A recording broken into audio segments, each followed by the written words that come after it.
Bem-vindas e bem-vindos ao Crônicas da Vida. O vídeo que você vai assistir é possível graças ao apoio de amigos queridos, através do Apoia-se. Se você tiver como, por favor ajude. Se não puder dispor de dinheiros e gostar do conteúdo, espalhe. Obrigada. E vamos lá. Episódio 5 do Crônicas da Vida. Estou tendo o prazer de receber a minha bacharel em Direito preferida. Xará de sobrenome, Letícia Freitas, que eu Ei, Lu, encontrei na roda de conversa do Oncoguia. Grudei e não desgrudei nunca mais. A Letícia teve um tenho tumor neuroendócrino. tumor neuroendócrino de grau 2. Oi. É, agora eu tenho que tentar lembrar, né? Porque é tanta coisa. É, Tumor é. neuroendócrino funcional ou funcionante de grau 2 com primário no intestino. É um tumor raro. Primeiro, bacharel em Direito, mas antes de tudo, comunicóloga, assim como você, né? Habilitada em Relações Somos Públicas. Foi a várias. minha primeira graduação lá nos 18 anos, né? E depois eu fiz um MBA em Administração e comecei a faculdade de Direito e 2 anos depois que eu fui diagnosticada, verdade. A E, então, Letícia, tumor neuroendócrino de grau 2 funcional, com primário no intestino, eu descobri na mama uma metástase, e aí iniciou o processo todo. aí iniciou o processo. A gente já fala do processo. A Letícia tem um filho, um. Que idade tem a criatura? Meu lindo Pedro, ele tem 17 anos e quase 18, faz 18 agora em julho. É um semi-adulto. É um adolescente ainda, né? Eu falo com ele, falo, tá longe de chegar a ser adulto, mas pela lei, Tá. em poucos meses, né? Em 4 meses já é um adulto. Vocês moram em Minas, mas não é em Belo Horizonte. Confere? Ou é em Belo Horizonte? Isso, nós somos de Belo Horizonte, né? Ele também. Mas moramos aqui em Ouro Branco, que é uma cidade que fica próximo de BH, no quadrilátero ferrífero, para quem estudou isso. Não sei se hoje ainda ensina esse tipo de coisa. Acho que sim. E Pois é. já tem uns 10 anos.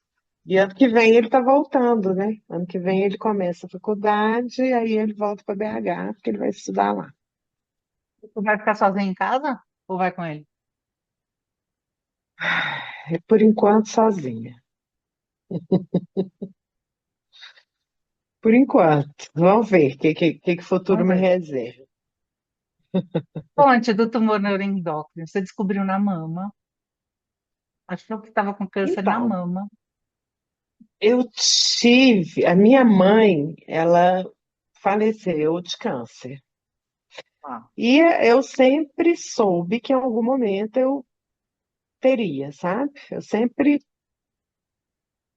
tive essa certeza. Eu sempre tive nódulos na mama, muitos nódulos. E o acompanhamento que foi feito desde o início assim, da minha fase adulta, pela minha ginecologista. E aí, eu sempre fazia e tal, veio a pandemia. uhum. E no que veio a pandemia, eu fiquei acho que 2 anos sem fazer os exames. E aí, a minha irmã é que me ligou e falou: olha, agora tá na hora, você não pode ficar sem fazer seu exame. Aí eu fiz aqui, em Ouro Branco. Tem um hospital aqui, muito bom. Meu filho fez cirurgia do joelho, lá, e assim, tudo que eu preciso. Mas não tenho centro de oncologia, e o mastologista foi uma experiência bem traumática para mim, o mastologista de lá.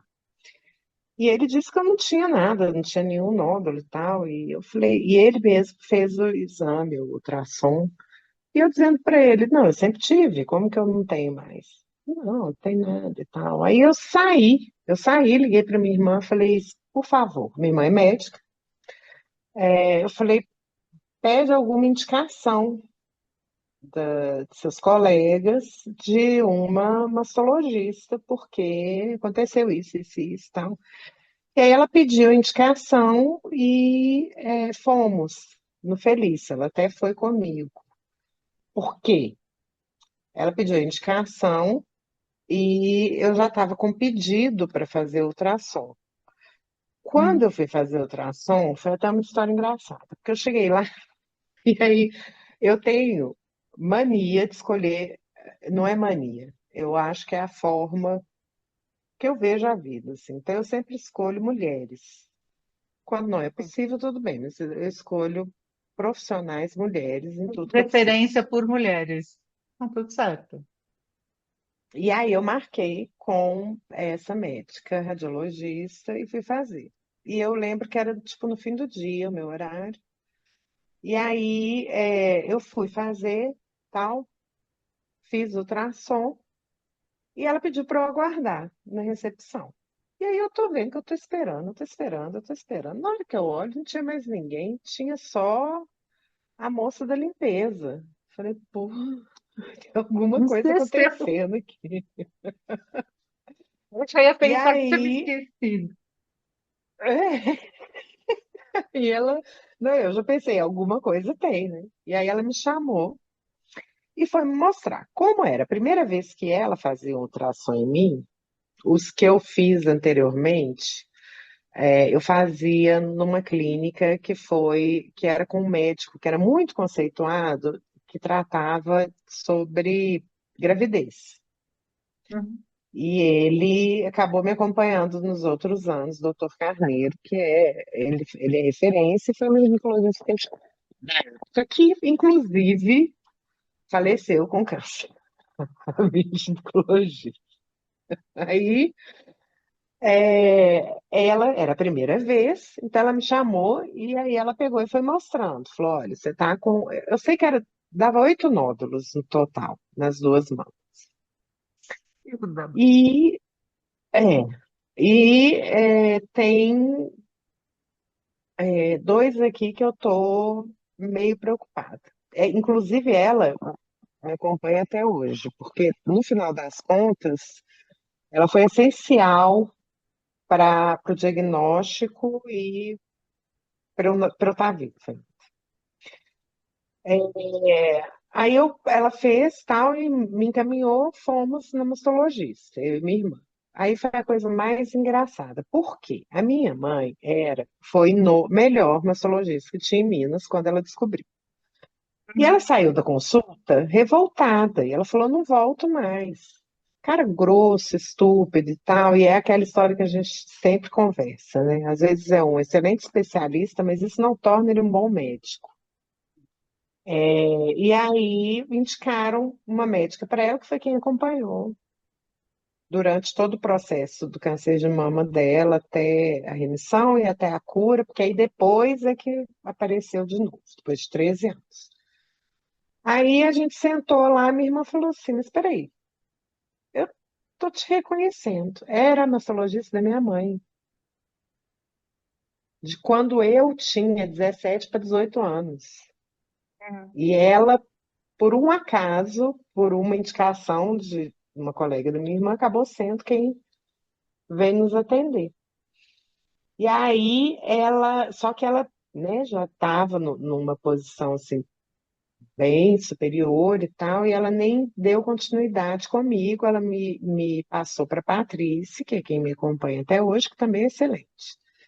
Mas é só uma curiosidade, acabou que eu me reencontrei com a médica da minha mãe, que cuidou da minha mãe quando eu tinha 18 anos. E aí, a Patrícia olhou, falou: Olha, Birrads 4, tá?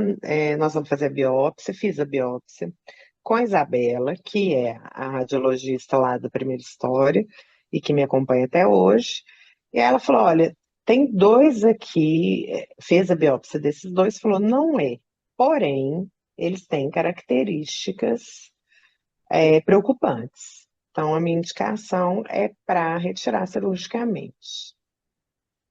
Olha para você ver, eu estou misturando as histórias todas. Isso foi em 2019. Retirei esses dois, que quando foi retirado, inclusive, ela falou na mama direita.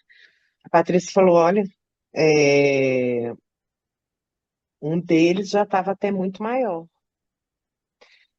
Beleza. Aí veio a pandemia. Aí a Clarice falou comigo, falou: Olha, você já retirou dois, está na hora, você tem que fazer de novo. E aí eu fui fazer de novo com a Isabela. A Isabela fez a mamografia. Apareceu uma pontinha na costela da mama esquerda. Aí ela fez o ultrassom e não apareceu nada. Ela falou: normalmente, quando não aparece ultrassom, não é nada. Espera na recepção que eu vou fazer o laudo. No que eu estou esperando na recepção, ela me chama de novo. Falou: vamos refazer só na mama direita?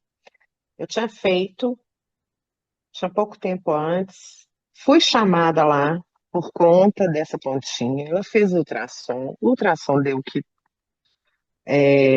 que não tinha nada. Ela me chamou de novo dentro da sala e falou: vamos fazer? Só para ver?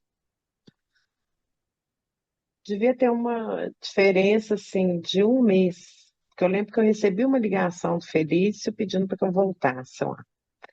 Aí eu fiz. E aí ela me chamou, falou: olha, realmente, brilhou mais. Uhum. Então agora nós vamos seguir por outro caminho, porque no ultrassom não aparece, brilhou mais, você precisa fazer a biópsia.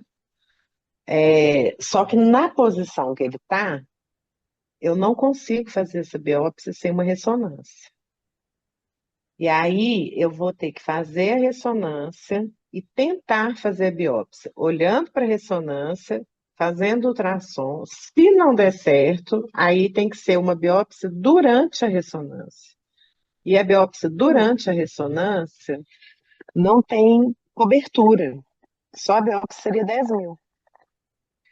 Tem cobertura de plano. E aí, só que ela é tão fera, ela é tão foda, assim, que ela conseguiu desse jeito, olhando, fazendo ultrassom e conseguiu. E era tipo milimétrico, tinha menos de 1 centímetro. E aí, voltei na Patrícia, a Patrícia falou: olha, realmente é um tumor. E ela olhou, ela olhou para mim e falou assim: mas é tão raro ver alguém receber essa notícia como você está recebendo. Eu falei: eu já achava que isso fosse acontecer. E realmente foi uma coisa assim que não, eu não me senti, neste diagnóstico, eu não falei, eu tô morrendo. Aí foi super rápido para marcar a cirurgia, eu já fui fazer. Ela ainda me perguntou, falou: tem mulheres que era uma quadranpectomia. Ela falou: tem mulheres que preferem deixar o corte e tal. O que que você quer fazer? Eu falei: olha, eu não vou romantizar porra nenhuma. Já que eu tenho que fazer essa merda, pode tirar o que tem que tirar, pode fazer a plástica, pode subir meus peitos como se eu tivesse 20 anos de idade. Porque vou aproveitar. De alguma forma eu tenho que Das aproveitar. minhas, das minhas. Fiz isso também. Aí fui, fiz. Foi assim, muito rápido para marcar, muito rápido para realizar. E o pós foi muito tranquilo. É um pós de uma cirurgia plástica. E aí já marcou a rádio. Enquanto me encaminhava para um oncologista, ela falou: olha, o padrão Você não é. fez químio. Não, e eu fiz a rádio porque ela falou: olha, o padrão é. Fez, retirou, tomou, faça a rádio. Uhum. Então, Sim. eu não tinha feito nem imuno ainda, Tá. quando me encaminhou para a rádio. É, o imuno foi pós a retirada do tumor, né? E aí, a concierge lá do Felício, eu tenho mania de conversar com todo mundo, assim, bater papo. Vem cá, A P, vou gente não mostrar fala meus com a filhos. parede, a gente não fala com a parede, nem eu, nem você, imagina. Eu falo até com o poste parado. Esse, Oi, Pedro, esse prazer. é minha Tudo bom? lindeza. Não é lindo? Tá lindo. Então, aí eu fui fazer as sessões de rádio, eram 7, 8 sessões e tal.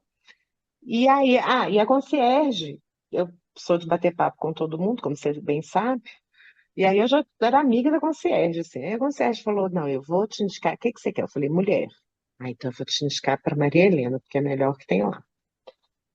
E aí parece que as coisas vão convergindo, né? Porque é um tumor raro, poucas, poucos oncologistas são especialistas nesse tumor, poucos oncologistas têm o conhecimento necessário do tratamento que tem que ser feito e poucos oncologistas são bons médicos. Eu acho que são coisas que têm que ficar bem claras aqui. E aí foi tudo convergendo, porque Isabela, a médica, que é rádio, é uma fofa que eu sou apaixonada, que é rádio, não, que é radiologista. A mastologista Patrícia, ela é espetacular e ela tem uma coisa que eu não sabia, que eu fui descobrir um dia no consultório dela, na sala de espera. Ela é mastologista e cirurgiã plástica, porque ela é uma das únicas que tem no Brasil que faz esse trabalho de reconstrução de mama e retirada de mama para pessoas trans. Ai, que legal. Então, assim, o trabalho dela eu acho espetacular. Então, Que eu fui linda. descobrir isso porque era uma pessoa trans que estava lá junto comigo, aguardando, e eu sempre bato papo. E fui saber pelo paciente, nesse caso, porque ela trabalha tanto com mulheres e homens trans, Mulheres com de acordo homens. com a necessidade. Então, por isso que eu fiz já a retirada e a mamoplastia. Então, Patrícia também, uma astrologista que eu tiro o chapéu, porque o trabalho dela é um trabalho, né, muito importante para uma comunidade que tanto sofre, que, né, essa semana, com o caso da Erika Hilton, a gente teve mais certeza tanto que sofre. E aí, a grata surpresa da Maria Helena, por quê? Veio o imuno, e a imuno estava lá constando como triplo negativo. Aham. Câncer de mama triplo negativo. E aí, a minha primeira consulta com ela pegou e falou: Letícia, eu não estou concordando com isso. Esse KI67 não está batendo. Eu vou pedir para ampliar esse painel e a gente aguarda ficar pronto e fazer uma nova consulta. Faz o fiche, Mas faz o nesse momento fiche. do triplo negativo, eu falei. Você tremeu. Aí é que veio. Aí é que veio. Aí você Falei, tremeu. caralho, vou morrer. Porque eu já tinha lido sobre, eu já sabia da gravidade, que é, né, o triplo negativo, da sobrevida, e eu fiquei meio que sem chão. Eu Posso lembro te que estava contar um assim, segredo? ah, Eu nem imaginava isso. Quando eu comecei a minha jornada de câncer de mama, eu nem imaginava que triplo negativo é quase uma sentença de morte, ou era, né? Porque a pessoa que eu conheci, que era uma sobrevivente de câncer de mama, era triplo negativo. E ela era meu farol de cura, sabe? Do mesmo jeito que eu sou farol de cura para um monte de gente, fui, né? Farol de cura para um monte de gente, porque eu fiquei 10 anos em emissão.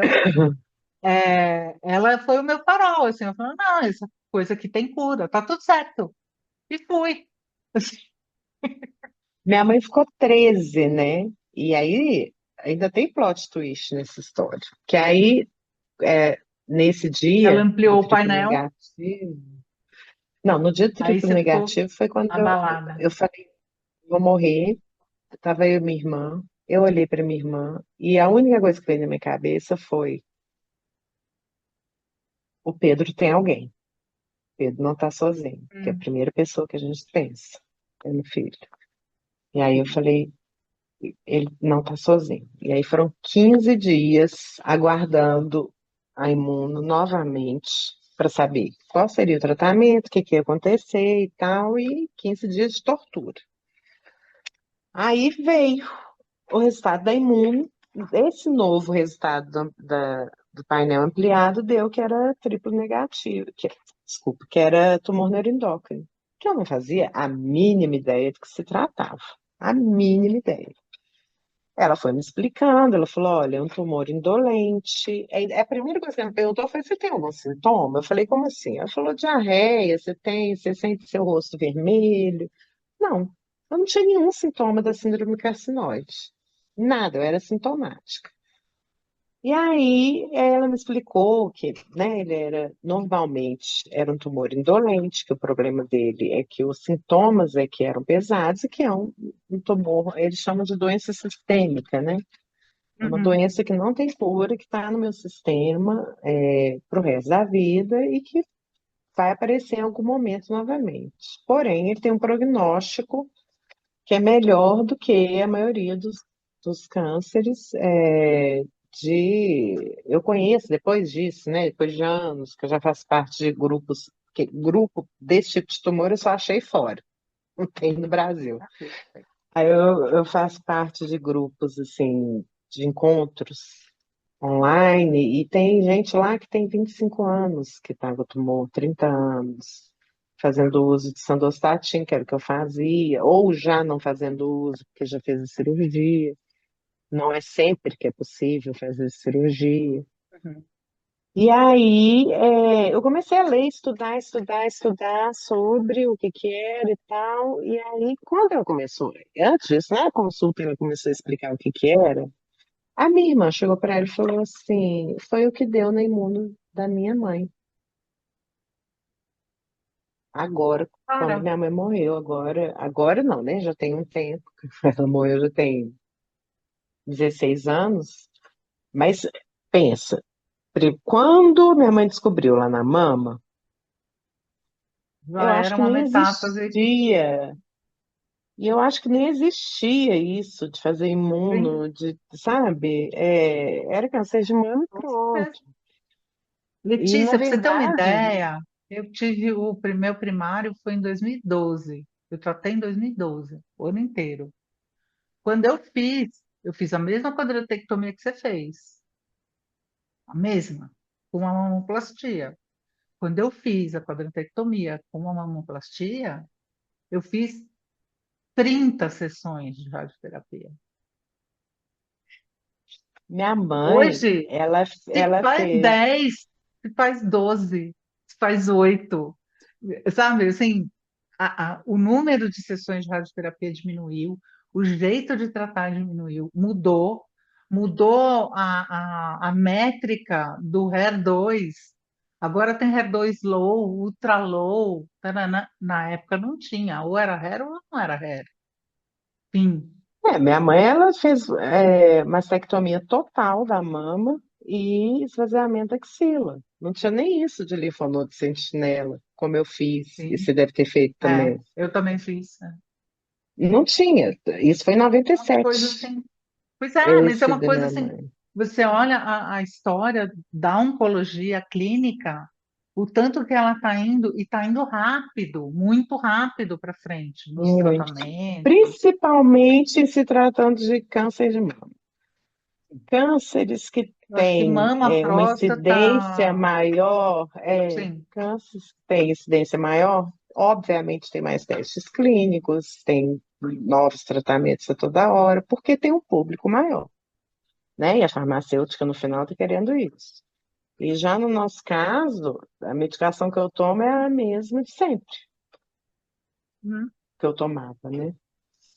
E aí a minha irmã falou isso, e aí hoje a gente pensa que, na verdade, o que ela teve desde o início foi esse tumor no endócrino. Porém, eu fiz painel genético e não deu, que era, é, que era o MEN1 ou MEN2, que seriam os dois tipos de genes, sei lá, que seria do tumor neuroendócrino Uhum. deste caso. E aí eu comecei o tratamento com ela, fiz mais duas segundas opiniões, por pressão, não era algo que eu queria, mas todo mundo me Uma pressionando que eu médica, devia né? fazer, que eu devia Fui numa fazer. médica. E as duas segundas opiniões foram péssimas. Inclusive, a segunda opinião é referência no Brasil em tratamento de tumor neuroendócrino e, mais uma vez, bom especialista não significa bom médico. Sim. Péssima médica, e ela não é nem ética, assim, porque depois que eu fui nela, e eu já estava em tratamento há mais de ano com a Maria Helena, ela ligou para a Maria Helena e falou que eu tinha ido lá. E que ela tinha interesse em seguir com o meu caso, e a Maria Helena ser tipo uma médica assistente Um assistente. dela. E aí, a Maria Helena, eu e Maria Helena, né, eu gosto de gente assim. Eu gosto de gente que me trata como pessoa, eu não gosto de mentira. Eu toda vez, desde a primeira vez, qual que é o meu prognóstico? Ah, a gente não fala disso. Não quero saber. Eu quero saber qual que é a média. Estou falando de estatística. E eu sempre fui assim com ela e sei sobre a família dela, como ela sabe sobre a minha. Ela é dessas médicas assim que eu falava alguma coisa, ela dizia: mas espera, como é que tá essa relação com seu namorado? E seu filho? Como é que seu filho tá? Eu chegava lá, ela falava: não tô achando essa cara boa hoje, o que aconteceu? E tudo isso é uma forma de se tratar a doença, né? Porque a Claro. doença não é só o tumor, tudo que acarreta, né? O tanto que a gente perde de qualidade de vida, as doenças psíquicas que vêm junto com o tumor e tal. Então, eu sempre gostei muito dela, mas eu fui. E não, eu diria para ela se fosse o caso de eu querer mudar de médico. Não era o caso. Eu saí de lá e eu lembro que eu tava eu e meu namorado, falei com ele assim: eu não volto aqui, mas de jeito nenhum. E ele ainda criticou tudo que a minha médica estava fazendo, me mandou fazer um monte de exame, a burra que ainda foi fazer, e deu exatamente tudo que a Maria Helena já falava. E fez isso. E a Maria Helena, eu fui na consulta, a Maria Helena pega e me fala: olha, a gente se trata assim, com muita verdade, tá? Então eu tenho que te contar. Aconteceu isso, isso e isso. Eu falei: é um absurdo isso que ela fez. Isso é ilegal. Existe uma coisa chamada confidencialidade médico-paciente. Ela não poderia ter rompido com isso. Eu não dei abertura para ela falar com você. E eu não ia te dizer, porque meu interesse não era voltar nela. O interesse era continuar com você. E aí foram alguns meses, assim, de uma coisa meio protocolar até a gente voltar. Mas a gente voltou numa boa. Deu certo Depois no de, final. depois de 4 anos, não, aí fiz tratamento com simvastatin, ciclo de 28 dias, que é uma injeção do inibidor de somatostatina. Somatostatina é o Uhum. hormônio que esse tumor libera no organismo, e essa Vamos só injeção. explicar para quem está ouvindo a gente, porque eu acho que as pessoas não vão entender. Porque quem me explicou o que é um tumor neuroendócrino foi você. Eu não sabia. Que o tumor neuroendócrino, ele libera substâncias no corpo da gente e aí a gente Ele tem libera hormônio, hormônio. É isso. que é a Ele somatostatina. funciona, o tumor faz glândulas novas no corpo da gente, é isso? Ou Não, não? não, mas é como se, tipo, alguma glândula sua tivesse que secretar 10 e está secretando 1 milhão, Tá, entendeu? entendi. Ele faz isso, ele faz aumentar muito a produção do hormônio, que chama somatostatina, e é um hormônio que está lá no meu intestino delgado. E hoje eles tratam o intestino como segundo cérebro, né? Então tem uma ligação Uhum. muito grande com aquilo que acontece no intestino e acontece no cérebro. E, obviamente, liberação de hormônios significa que desregula todos os hormônios do meu corpo. Então, ele tem a síndrome carcinoide, que hoje não se fala mais só em alguns sintomas, porque cada paciente é único e cada um vai ter um sintoma diferente, uma Sim. frequência, né? Vai ser tudo diferente de paciente para paciente. Mas normalmente é a diarreia, é o flushing, que é você ficar vermelha, o rosto vermelho, sudorese noturna. E quando eu comecei o tratamento, eu comecei com o Sandostatin mais o Afinitor, que é o Everolino. Uhum. E eu fiquei um bom tempo. O Everolino para mim, aquilo ali é como se eu estivesse tomando veneno diariamente. Então eu comecei com 10, baixei para 5, fiquei ainda mais de ano com ele. Depois ela falou, não, vamos parar, porque estava me deixando pior do que melhor. E vale lembrar que, como mexe muito com hormônio, no meu caso, por exemplo, eu tinha muita crise de ansiedade, muita, e depressão. Teve um Uhum. caso que eu estava assistindo uma webinar de uma moça da Inglaterra, que ela foi internada numa clínica psiquiátrica, e na internação dessa clínica psiquiátrica, ela encontrou um psiquiatra que resolveu fazer um exame, que é o exame do xixi, aquele exame de 24 horas, que se chama 5HIA, acho que é isso. Uhum. Porque ele já estava pesquisando por conta própria quantos pacientes da clínica, na verdade, não tinham transtornos psíquicos, mas sim Depressão, o mas sim tumor, neuroendócrino. o tumor neuroendócrino. E ela era um caso clássico de que tinha o tumor neuroendócrino, ela perdeu a guarda dos filhos, foi uma coisa assim, por conta de um câncer que ele, por ser raro, não, não é feito um rastreio como os outros, Hum? e foi por Como conta desse rastrear esse médico. tumor? Teria como rastrear, você acha? É, é muito complicado, tem, mas é muito caro. Então, não Uhum. é como fazer um ultrassom e uma mamografia, por exemplo. É, quando eu tive, né, a comprovação de que era, aí me pediu PET. Aí é um PET scan com galho 68. Não é um PET scan com contraste qualquer. É um radiofármaco que é aplicado, é, Típico para achar o neuroendócrino. e eu tenho que ficar numa sala com aquelas portas grossas por conta das pessoas que estão trabalhando lá no hospital ou na clínica, o que seja. Uhum. Esperar um tempo para poder fazer o exame. E aí o exame mostra, porque ele brilha aonde está o É onde neuroendócrino. tem. Uhum.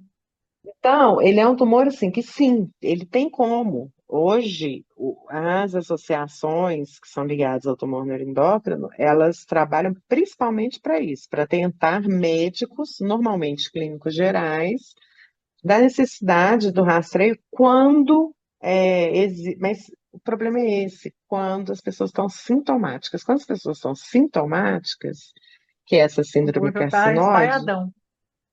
já tem anos que está lá. É muito raro uma pessoa assintomática descobrir, a não ser um caso como o meu, que estava na mama. Uhum. Porque eu não tinha sintoma nenhum.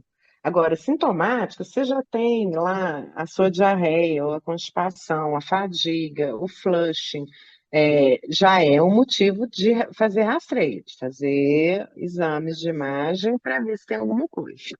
E eu fiz todos que você imaginar. Eu fiz cintilografia óssea, eu fiz tomografia de cabeça aos pés, fiz o PET, porque poderia, como já estava na mama, normalmente, quando tá assim, já está no corpo inteiro. E no meu Sim. caso, não. No meu caso, estava no intestino e linfonodos, até a artéria aorta, até aqui em Uhum. cima, assim. É, e esse pequeniníssimo nódulo na mama. Uhum. Eu cheguei a fazer a retirada da tireoide total, mas não tinha nada. E aí, eu fiquei então com 4 anos. Quando eu estava fazendo com Everolimus, eu larguei a faculdade, eu não dei conta de continuar, porque eu estava muito mal, muito mal. Eu não tinha unha. Minhas unhas, elas, elas não quebravam, elas. Letícia, eu lembro de você no começo da roda. Isso era um pano de chão largado, assim, com o celular na frente. É, eu não tinha cabelo. Quer dizer, Eu eu é que lembro, tenho muito cabelo, mas o meu cabelo entendeu? caiu. Assim, completamente abatida, independentemente da gente ter se caiado para fazer a entrevista, assim, você sempre estava abatida, você sempre estava cansada, muito, muito, muito cansada. E eu fui vendo a sua evolução ao longo do tempo, sabe? Você melhorou muito. E como que foi que você chegou nessa coisa da cirurgia? Que não é para todo mundo, tal, mas você conseguiu fazer. Então, aí no início, ela falou comigo: olha, tá muito grande, realmente é muito complicado de fazer cirurgia e tal, vamos no tratamento convencional. E eu tinha 2 lesões hepáticas. Ficamos no tratamento convencional. Quando chegou no início do ano passado, ela falou comigo: olha, não, e aí, só para completar, ainda voltei para a faculdade, cheguei a colar grau simbólico e fiquei com algumas matérias de evento que eu estou fazendo agora. Tô Mas, bem. no Legal. início do ano passado, ela falou comigo, falou, olha, eu vou conversar com o Rudolf, que é o cara lá dos exames, para a gente ver seus exames, como é que estão. Fui na consulta 28 dias depois, ela falou, olha, seus exames mostraram que não teve progressão da doença durante todo esse tempo de tratamento, que na verdade teve um pouquinho de regressão, e as suas lesões hepáticas não estão mais aqui. Então agora é o momento Uhul. da gente pensar na cirurgia. Se porque existia lesão ainda no fígado, mas não era característica de tumor. Aí ele ainda falou: se Tá. tiver alguma lesão hepática, a gente faz uma ablação. Mas eu acho que não é o caso, pelo que a gente viu aqui, não é. E aí ela me indicou para um cirurgião.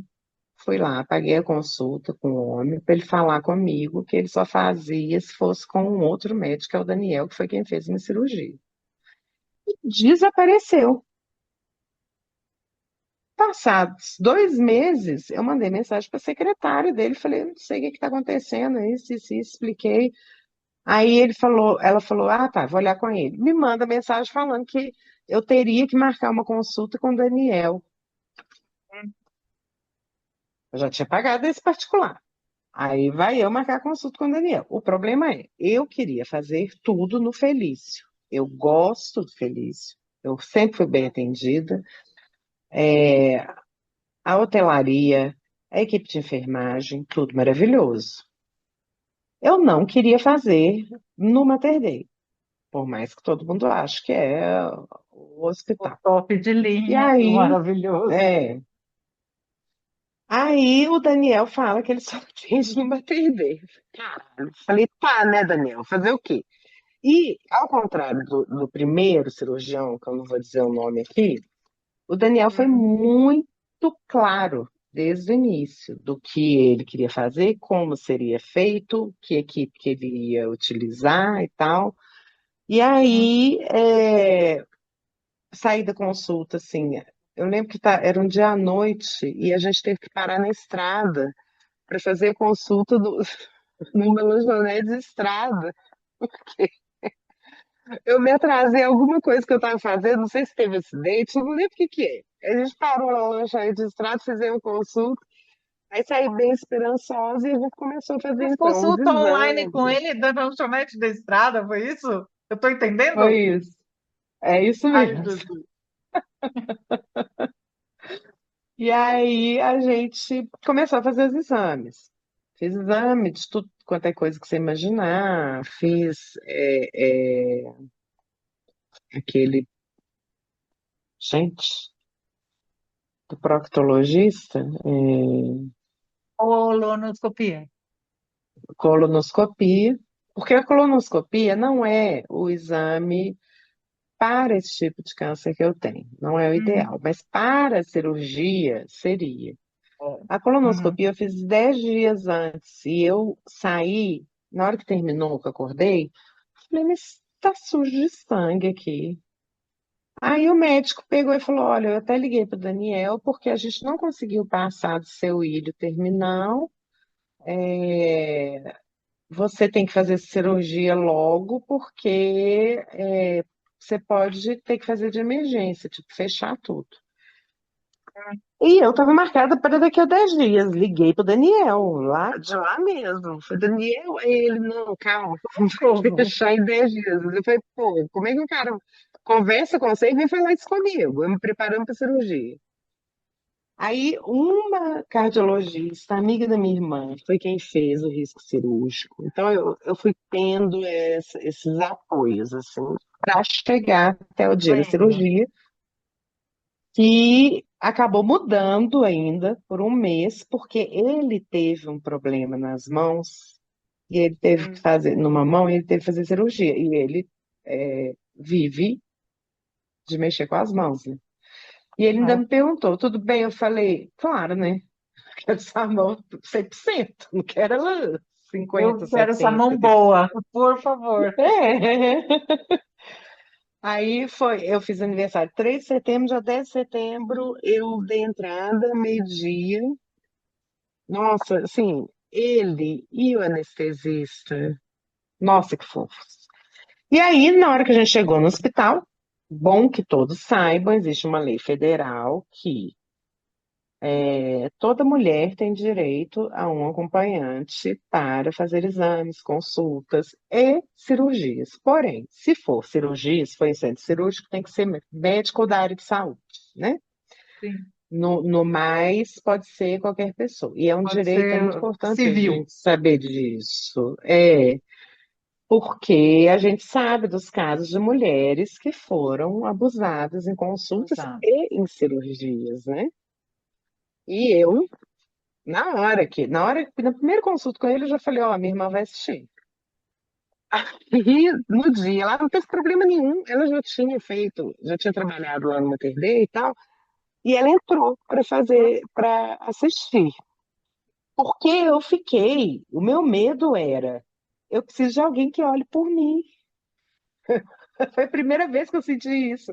Eu tinha tanto medo de dar tudo errado, a merda. Eu tinha três opções: dar muito certo, ser a cirurgia por videoláparo e ficar com os pontinhos, dar algum problema e ter que abrir, fazer um J na minha Uhum, barriga, ou não sair de lá. uhum. Na primeira opção, beleza. Na segunda e na terceira, eu queria que minha irmã estivesse lá. Eu tinha que estar. E aí a gente entrou, eu ainda lembro disso, quando, acho que é Fabiano que era o anestesista. Foi me anestesiar, falei, você espera um minuto? Ele espera. A sala estava lotada. Toda vez que tem cirurgia de tumores, e principalmente raros, todo mundo quer ver, Claro. todo mundo. Então, além da equipe dele, tinham residentes, tinha de tudo. Aí ele, espera, eu sentei na cama da cirurgia, falei, por favor, lembrem-se que eu sou mamãe de um menino na época eu tinha 17 anos, Eu sou apaixonada por ele, ele precisa muito de mim.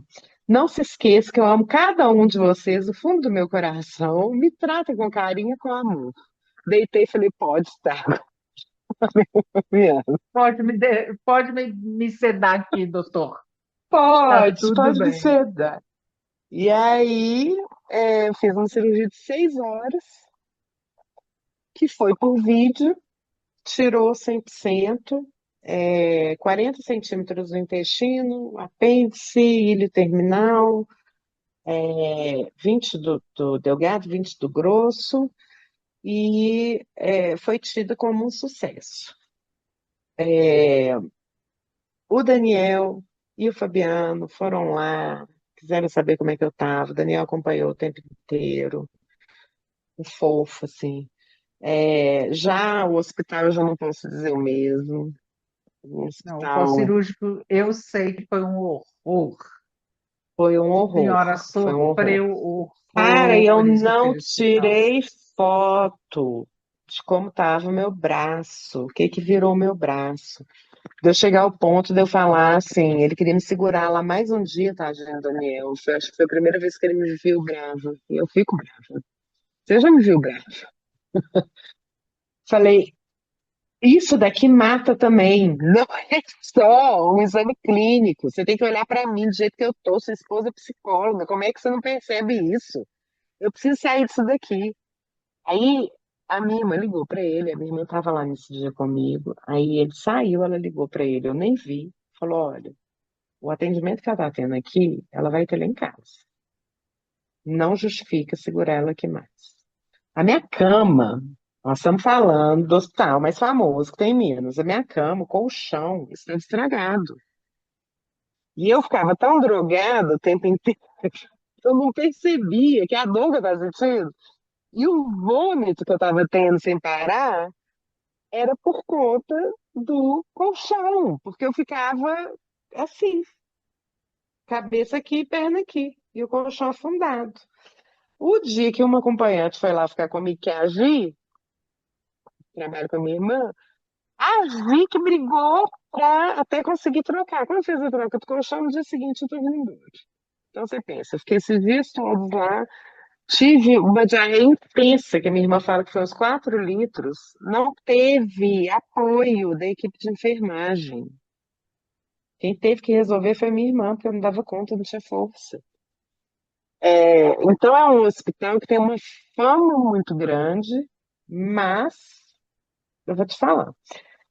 Deve ser excelente pro Neymar, pro Cuca, que já fizeram cirurgia lá. Deixa pra lá. Passou, pronto, acabou, fim. A gente Mas já falou para mal as deles. Tá pessoas tudo certo. Ó, esse normais, daqui, como é que é? Artigo 5º da Constituição.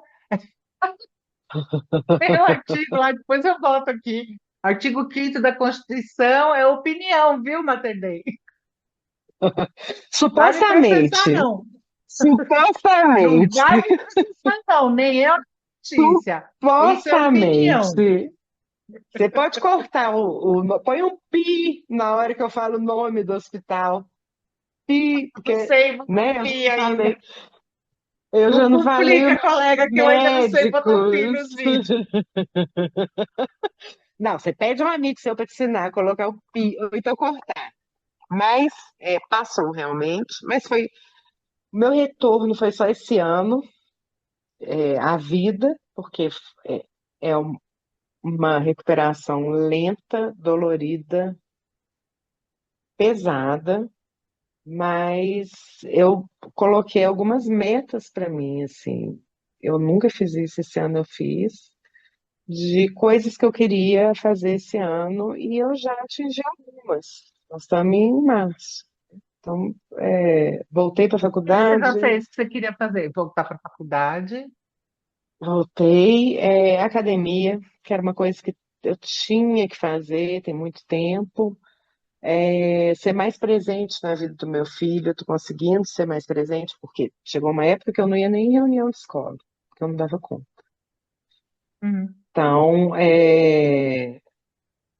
essas coisas eu vou me obrigando, Lúcia, porque eu vou te dizer uma coisa. Depois que a gente tem esse diagnóstico, a gente. A coisa que eu mais queria é voltar a ser quem eu era antes. A Não gente não volta. consegue. É, o brilho que eu tinha pela vida, ele não é igual que era antes. Não, A felicidade não é igual. É, a minha força, ela não não existe é. mais como existia antes. E é uma coisa assim que eu luto todo dia para conseguir passar, sabe? Então, você sempre fala do cuidado paliativo. Eu não tenho uma equipe paliativista Coletivismo. é, do hospital, que o hospital me oferece. Uhum.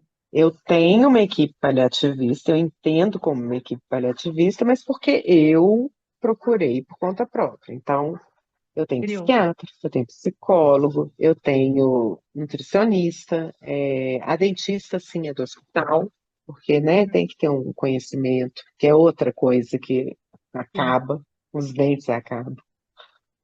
É, mas é muito importante que se tenha, assim, uma equipe paliativista. E é muito importante, eu acho que o mais importante de tudo é ter acompanhamento psiquiátrico e psicológico, porque eu não consigo imaginar, e isso é recorrente, essa frase minha, você sabe disso, uma pessoa que passa pelo que a gente passa e sai incólume. A gente sai muito, muito, muito machucado. E se a gente não Eu acho que tiver assim, ajuda, eu acho que viver um processo como ser uma paciente oncológica, qualquer câncer que seja, né? Isso é a minha opinião, assim, de tudo que eu já vi. É, e você sair sendo a mesma pessoa, você fez alguma coisa muito errada. Começar é, a conversa. Tem alguma coisa muito errada acontecendo com você. Eu vejo uma galera que vira Deus, Deus, Deus, Deus, Deus, Deus, Deus, Deus, Deus, Deus, Deus, puta que pariu! que Palavrão me posso, dá. né? Porque eu já falei tanto palavrão. Pode, pode. Palavrão pode falar todos. É um programa para adultos. Eu fico agoniada com essa coisa de grudar em Deus. Eu acho que fé é fundamental. Eu sou uma pessoa de fé. É que eu não tenho uma fé numa religião. Então, eu não sou católica, né? Mormente, eu falo que a deusa te abençoe. As pessoas acham que Deus abençoe, mas é a deusa, não é Deus, né? Só para dar uma subvertidinha, assim. Porque, sei lá, entendeu? Eu não consigo adotar uma Eu religião para acho que é um mim. complexo muito, sei lá, acho que as pessoas são muito narcisistas. Eu falei isso com Sei meu lá, entendeu? filho. Eu falei, filho, como que eu posso chegar e falar assim, porque Deus vai me curar? É, quando eu estou Vai. vendo o mundo sendo devastado, quando eu Vai. estou vendo uma escola cheia de crianças ser Sendo bombardeada, e bombardeada. será que eu tenho essa importância toda? Não, Sabe, eu e sou o quantas alecrim crianças palestinas dourado. morreram em Gaza? O cara tá atacando Exatamente. agora E eu um não sei o sou quê. o alecrim dourado, que Deus vai me curar, porra. Então, esse Deus, ele não é onipresente, não. Nem onipotente. Ué, então, Eu assim, acho que assim, eu fico puta e quando começa esse tipo de assunto, Lúcia, você sabe qual é a minha resposta, o que eu costumo eu responder. sei, Então, eu isso sei. é uma coisa que me mata, e a outra coisa que me mata é romantizar o câncer. Ai, foi bom, eu tive, e foi bom porque eu aprendi. Bom é o caralho, bom é não ter. Bom é não estar na estatística de Eu cada acho que uma tem terá câncer. uma coisa Peraí, que eu duas coisas aprendi, distintas. Uma coisa é, você foi teve, bom para mim. e como você vai viver com essa nova realidade. Então, isso vai Sim. te modificar? Vai. Você pode se tornar uma pessoa melhor por conta disso? Sinceramente, eu acho que não. Eu estou aqui te dizendo agora, com o olho cheio de lágrima, que eu não sou mais a mesma pessoa, que eu perdi muito da minha alegria de viver, que as coisas são muito mais difíceis atualmente, que imaginar que a qualquer momento eu possa fazer um exame e aparecer ele de novo, é, isso é péssimo, isso é terrível. Então, alguém que chega e fala, ai, porque eu deveria ter, eu aprendi muito. O caralho, a gente tem jeito mais fácil de aprender nessa vida, sabe? Eu não acho mesmo que alguém mereça passar por esse tipo de coisa que a gente passa, porque não é só estou com câncer, Não.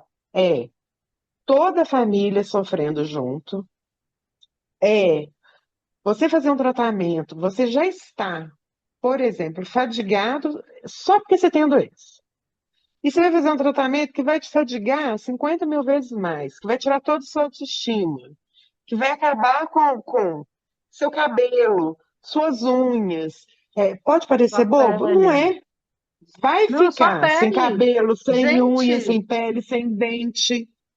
E vai me dizer que isso é bobo. Isso não é bobo. Ninguém quer tem isso. peito. Sem poder se cuidar, porque né, nem alguns tratamentos assim podem ser feitos. Exatamente. Mutilado. Exatamente. Então, Exatamente. eu não acho que eu deveria passar por isso. Deus tinha um. Como é que fala? Deus tinha um propósito. Propósito é o caralho. Porque o meu Deus, ele não quer coisa ruim, não. Ele não quer Então, que eu isso me sofra, tira inclusivemente. do sério. Isso me tira do sério. E Tira, tira do sério. as repercussões de uma doença dessa, elas são péssimas para todo mundo. Para todo mundo. Meu filho está deprimido.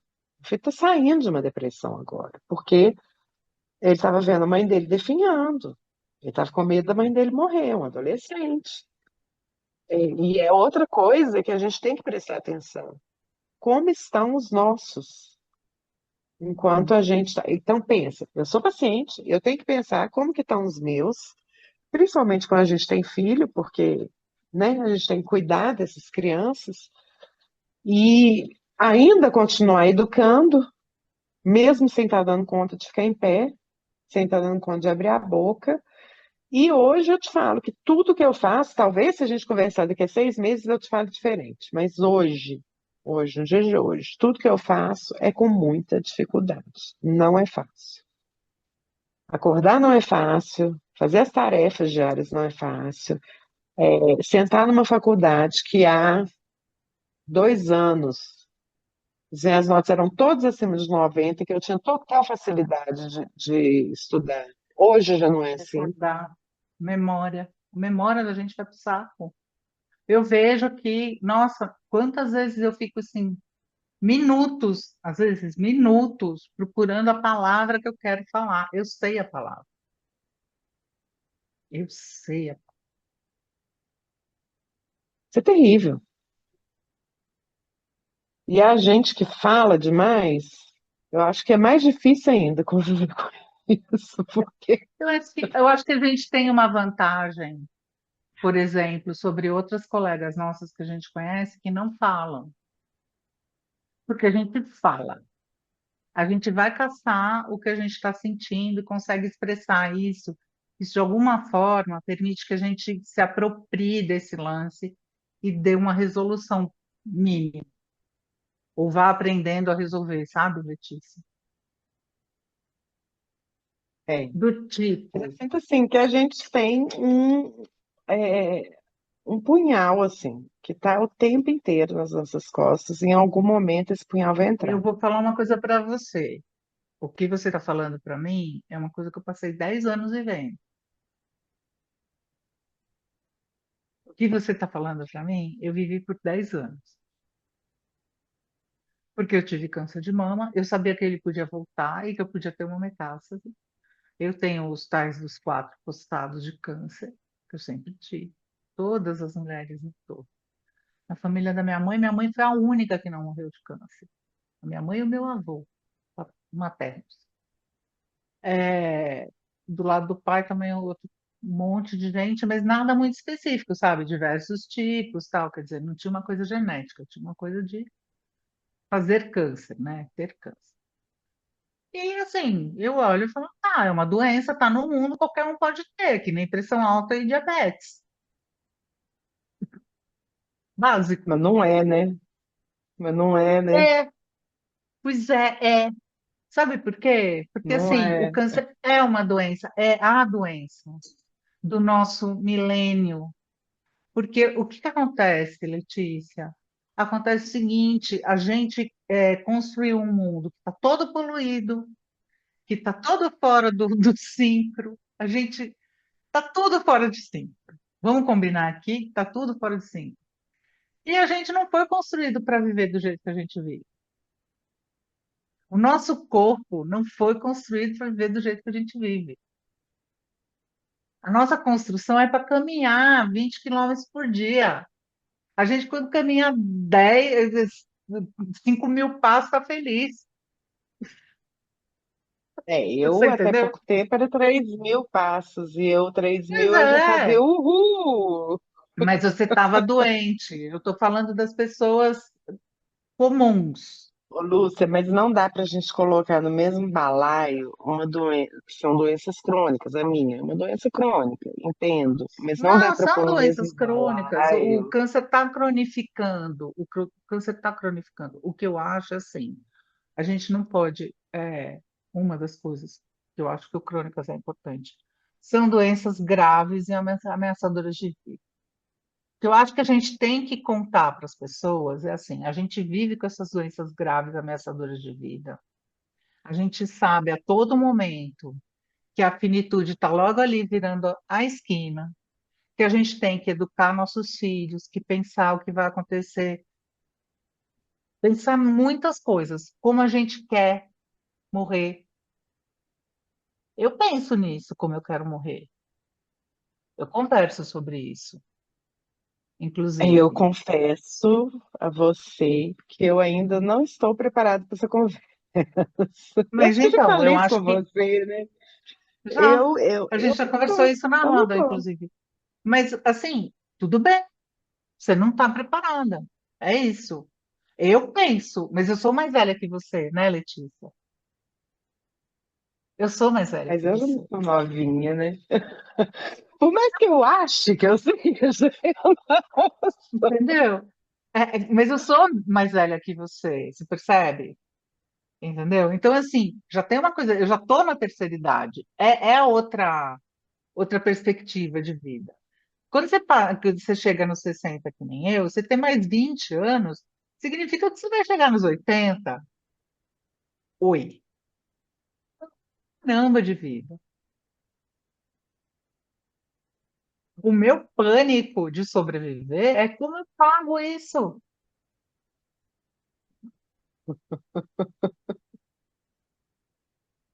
Ai, vai ter que trabalhar? Quero não. Você percebe?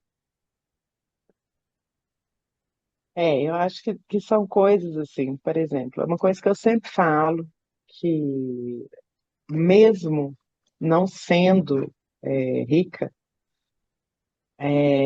eu não posso negar os privilégios que eu tenho, é, não só porque eu tenho um plano de saúde, mas porque eu tenho este plano de saúde. A gente tem colegas que estão sofrendo com plano de saúde, né? Sim. E eu tenho um plano que me dá uma cobertura, assim, que eu realmente eu não posso reclamar. O que eu Segura o bicho, preciso é Tiago, segura. autorizado.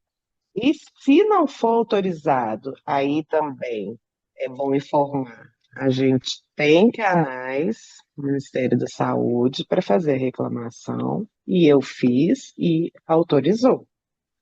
E para isso basta você entrar em contato com o NIP, né?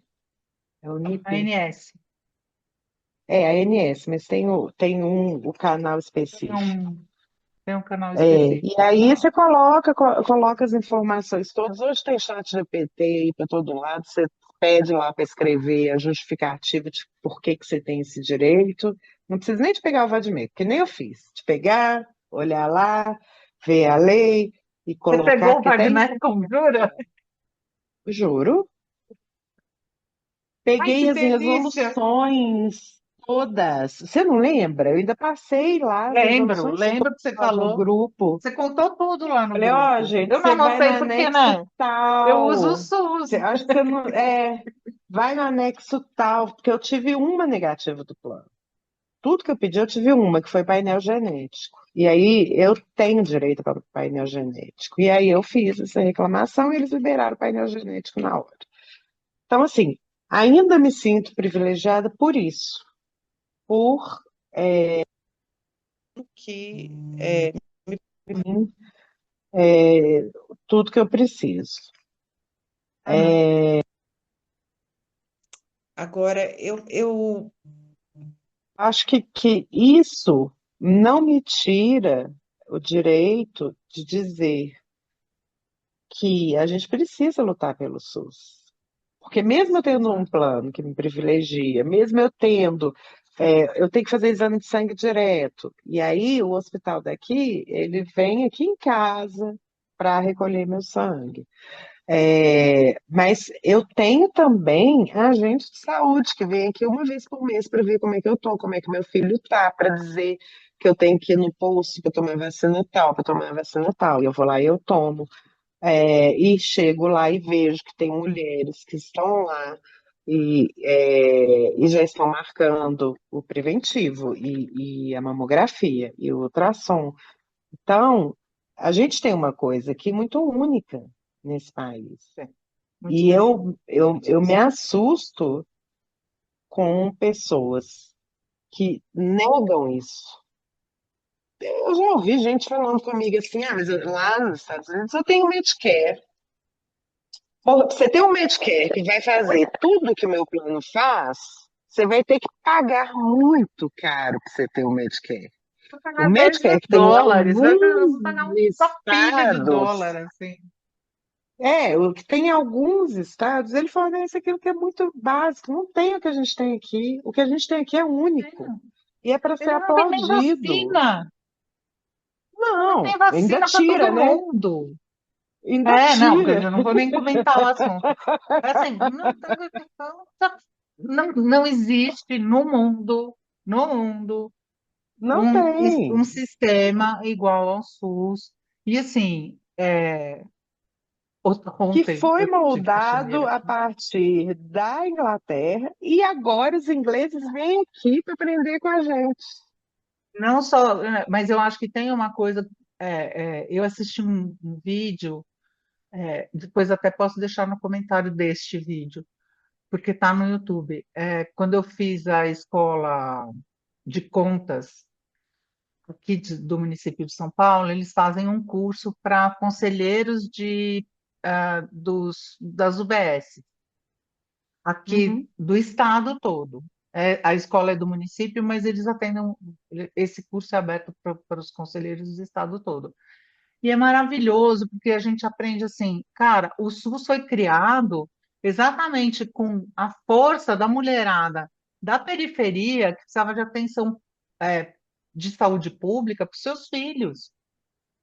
É a mulherada indo lá e conquistando direito, entendeu? Tanto que o SUS é um tripé, é União, Estado e município, e é gestor, trabalhador e usuário. E o usuário é a maior parte. Ninguém se dá conta disso. Que 50% do voto é do usuário, não é do gestor e nem do trabalhador. É nosso. Só que ninguém vai lá no posto, na reunião do conselho. Mas é aquela pergunta que eu faço. Interessa a quem que essas informações não sejam Não divulgadas, chega. né? Pois é. E eu Interessa a falei muito da quem? minha E outra, irmã, e queria outra coisa que dizer não é que muito divulgada, assim, que eu acho maravilhosa, é assim, em quem você votou para deputado, para vereador, e para senador, essa pessoa apoia o sistema público? Porque não adianta nada você votar no governador, ou no presidente, ou no prefeito, ou sei lá qual é o cargo executivo, acabou, que é bacana, que você acha lindo, e que diz que vai proteger o SUS, mas você esquece do legislativo. Sim. Mas Esse o partido aí executivo está apoiando o também, SUS? Esse a partido gente aí tem que está pensar apoiando o assim, SUS? que assim como o SUS, quando a gente trata da política, é a mesma coisa, né?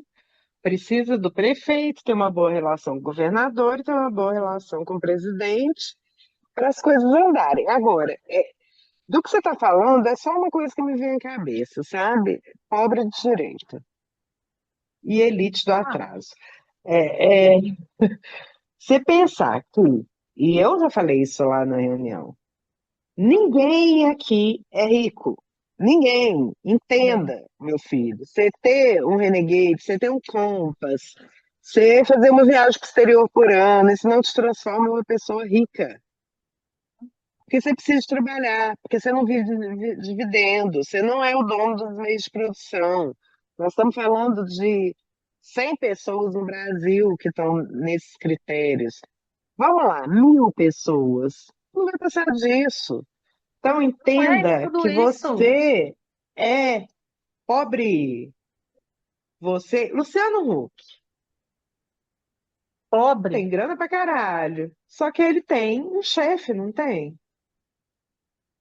ele parar de trabalhar.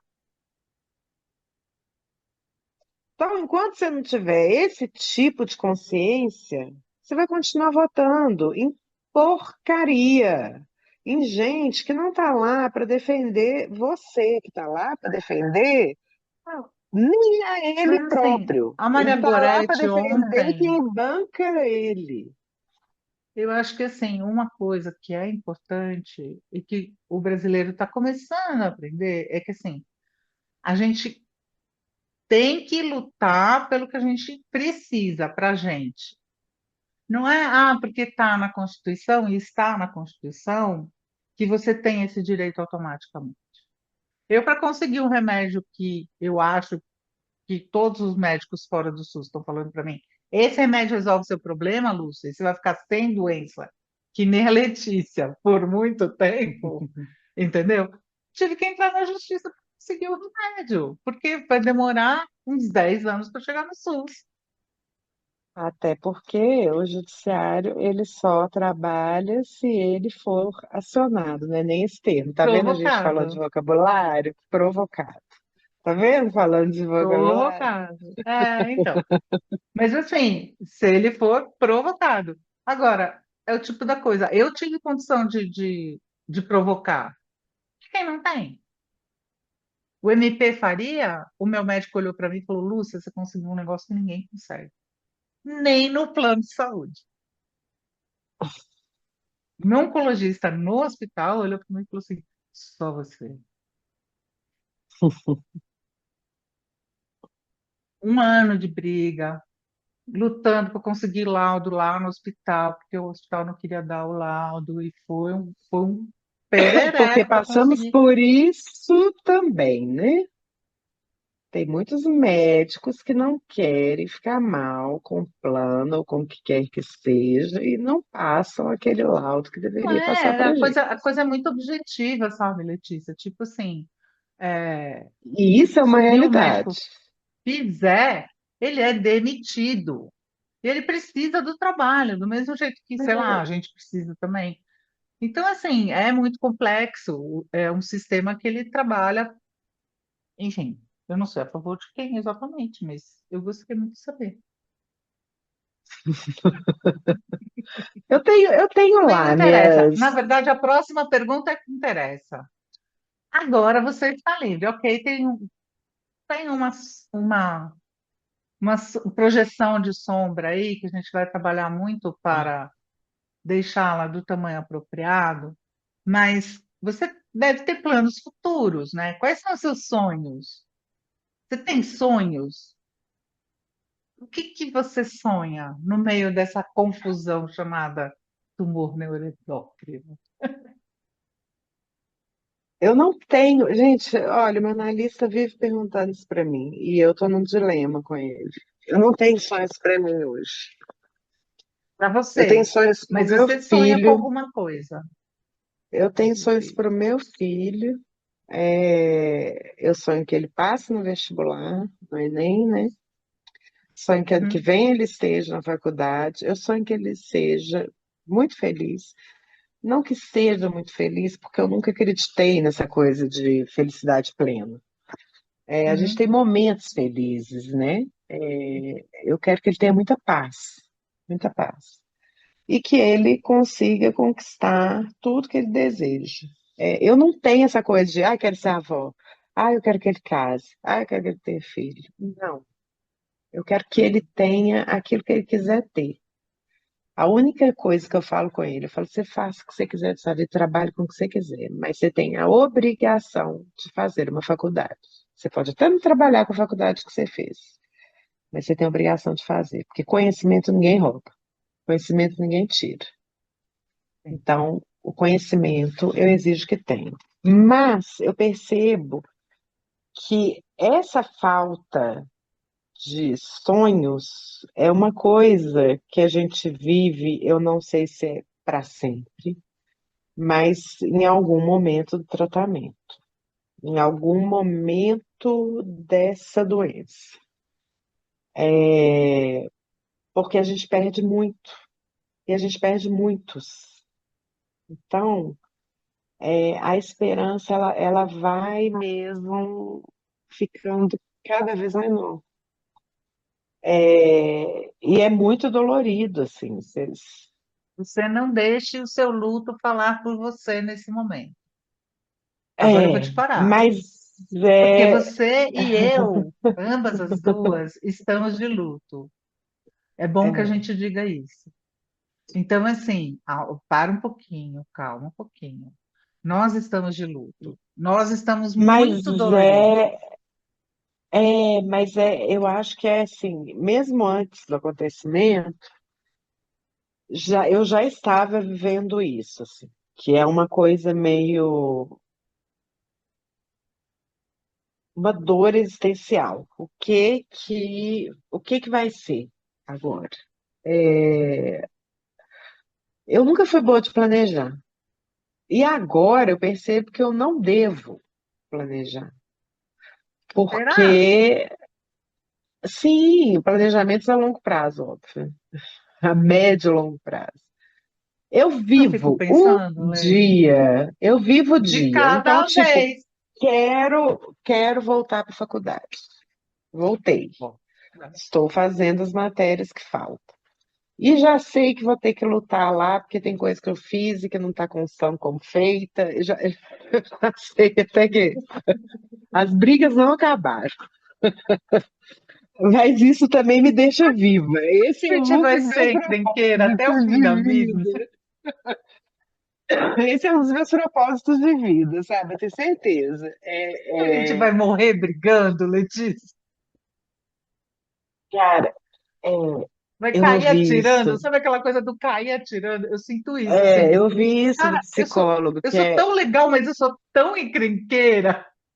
você. Não, ela falou, uma psicóloga que eu tive, que o que me mantém viva é minha indignação. Que eu não posso perder a indignação. Então, sim, seremos encrenqueiras até morrer, porque a gente vive disso. É isso que pulsa na gente. É por isso que eu resolvi voltar para a faculdade, é por isso que eu faço meus trabalhos voluntários, é por isso que eu tenho tanta vontade de educar meu filho. Mas eu acho importante dizer isso. Doença ameaçadora da vida, uma doença como a minha, que não tem cura, é uma coisa que é uma mudança para o resto da vida. E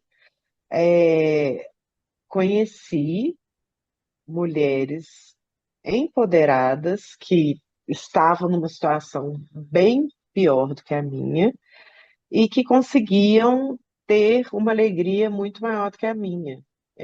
E eu acho isso lindo, mas Não sou eu. Eu não sou essa pessoa. E eu tenho que aceitar isso, eu tenho que viver assim, com isso, com essa minha indignação, com essas dificuldades pós-doença, com essa nova realidade, com todas as marcas de rugas que eu tenho e que, por enquanto, não podem ser tiradas, Quer com a tirar, renda Lê? diminuída. Hã? Você quer tirar as rugas? Menina, eu já fazia botox, né? Eu tive que parar. Entendi. Entendi qual é a dor. É, Eu nunca fiz Botox, nunca fiz nada na cara. nunca senti nada do Botox, assim, de dor e tal, nada. Mas realmente é Eu uma nunca coisa fiz assim nada que mesmo no rosto, tem, assim. mas você não precisa. Olha o meu rosto, o que que virou. Eu sempre fui muito Ah, expressiva, então eu ótimo. sabia que eu ia É, ficar é. com essas Mas a marcas. gente É tem, uma eu coisa que não tenho tem como também, fugir. entendeu? Tem essa porqueira desse troço aqui Que também, isso, e tá sua tudo pele tá um certo. espetáculo. É, enfim. Mas eu acho A gente que faz umas isso é limpezas de uma pele de coisa vez em quando e assim tá tudo certo. que a gente tem que ter clara. É, a gente muda. E não é para melhor.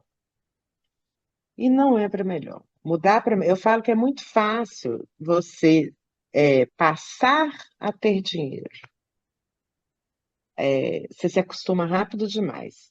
Estou dando um exemplo. Você deixar de ter dinheiro, você não se acostuma nunca.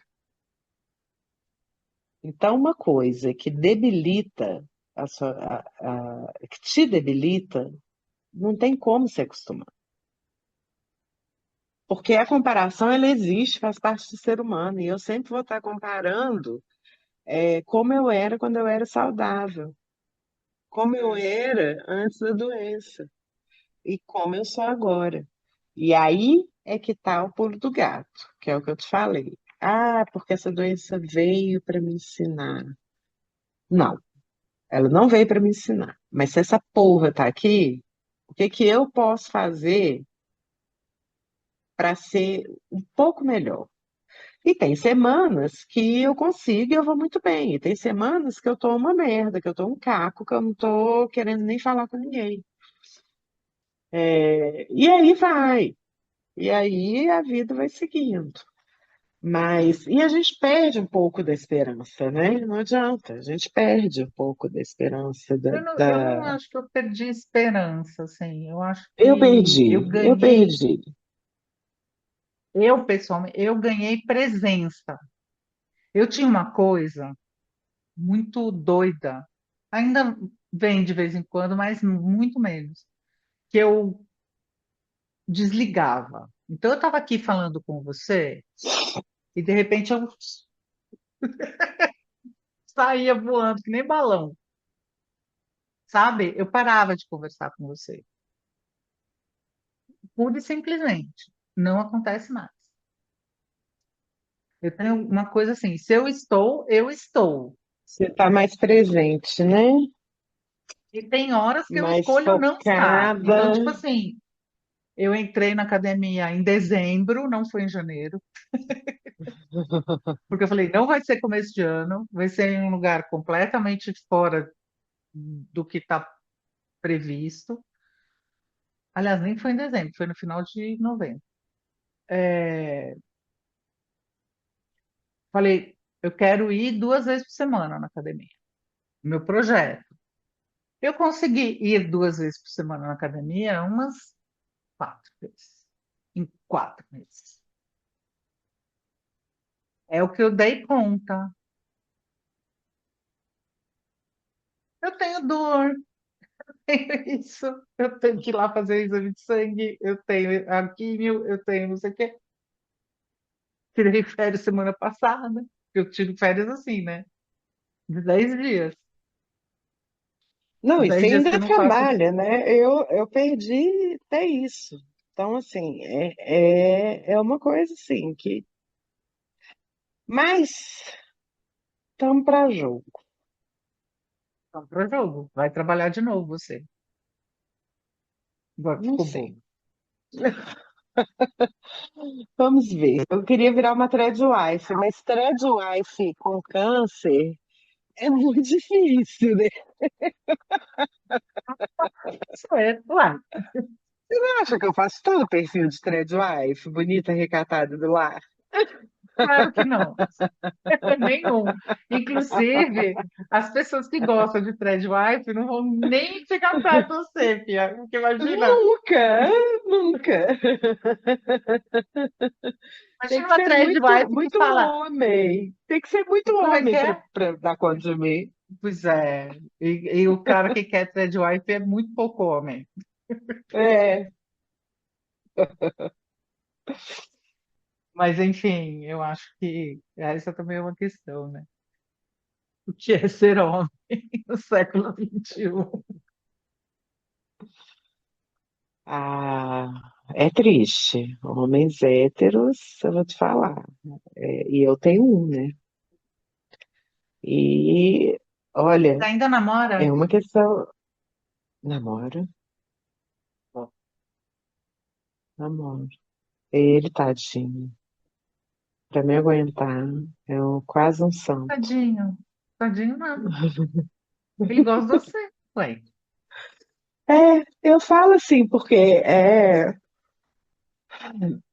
70% das mulheres perdem o companheiro quando acontece esse tipo de coisa, né? Pois é. Aí os 30% que não É, perdeu. os 30%. Deve ter uns 20% aí que não perde, mas também não ajuda em nada, né? Vamos combinar. Sim. A gente está realmente numa fase em que homens héteros parece que se tornaram inimigos, assim. É um boom de feminicídio, de estupro, de tudo, que é uma coisa que me deixa atordoada, atordoada. Então, e é estrutural, é isso que eu estava falando. Eu educo meu filho para ser feminista e eu vejo frases machistas saindo da boca dele. Que é óbvio que na hora eu corrijo. Mas você entende que não adianta só o que ele está aprendendo dentro de casa? Mas Você eu vou te entende falar uma que coisa. existe. Acredite nessa semente que você está plantando. É Ah, mas eu doido acredito. porque... Acredite, porque eu tenho amigas de um grupo de mulheres, de internet, inclusive. Outro dia ela estava falando isso para mim. Ela falou assim: ai, a menina cresceu, foi para Toronto, e tal, cresceu no meio da gente, não sei o que, e tal. Eu fiquei na dúvida se a semente feministinha estava lá. Aí, de repente, a sogra dela deu um bottom feminista para ela, a sogra. Ela falou: ah, fiz direitinho, tá tudo certo. Porque você fica na Dizem os dúvida mesmo. professores dele que eu estou fazendo direito. Então, a questão eu não estou dizendo que ele é um hétero top, não. Um ogro. Eu estou dizendo que ele é um menino que está em construção e, ao mesmo tempo, sendo desconstruído por mim. Então, é uma coisa complicada. Mas ele é um bom menino, isso é inegável. Ele é um bom menino. Então, pronto, isso que importa. Mesmo porque esse é seu projeto para deixar aqui, né? Você manteve. É, meus sonhos são totalmente ligados a ele. Bonito isso, sabia? Mas eu realmente quero voltar a conversar com você daqui uns anos e eu vi assim, construir um sonho só meu. É, quem sabe? Eu acho que Estou correndo sim. atrás para que isso aconteça, né? Mas assim, é tudo muito recente, são 6 meses agora que eu fiz cirurgia. Ainda estou muito cansada, isso é inegável. Você falou da academia, eu volto da academia e eu simplesmente não dou conta de fazer nada. É um cansaço que é uma coisa assim que. E aí a gente faz a comparação. Aí eu lembro, porra, antes desse negócio eu voltava com uma energia, com uma vontade e tal. E agora eu fico prostrada, sem dar conta da vida, porque Mas a gente você passou muito cansa, tempo sim, né? Ué, tem, a é um gente processo. cansa com muita facilidade. E eu só queria deixar uma coisa clara, que eu falei muito da minha irmã aqui, a gente falou do SUS, e ela trabalha apenas no SUS, tá? Ela atualmente, ela é, como é que é? Gerente dos médicos do Júlio Kubitschek, que é um hospital aqui de BH, é uma maternidade. Ela é pediatra, neonatologista, e agora ela fica mais nessa área de gestão, mas só SUS, sempre. Muito bem. Grande garota. A gente agradece seu Ela é, serviço. ela é mesmo. Mas é isso então, Lê. Muito obrigada pelo seu tempo, pela sua Ai, eu que vontade. Eu amo agradeço. Você você, meu amor. aprenda a fazer pi nos Vou nomes aprender a fazer aí. pica agora com você. Aprenderei a fazer pica.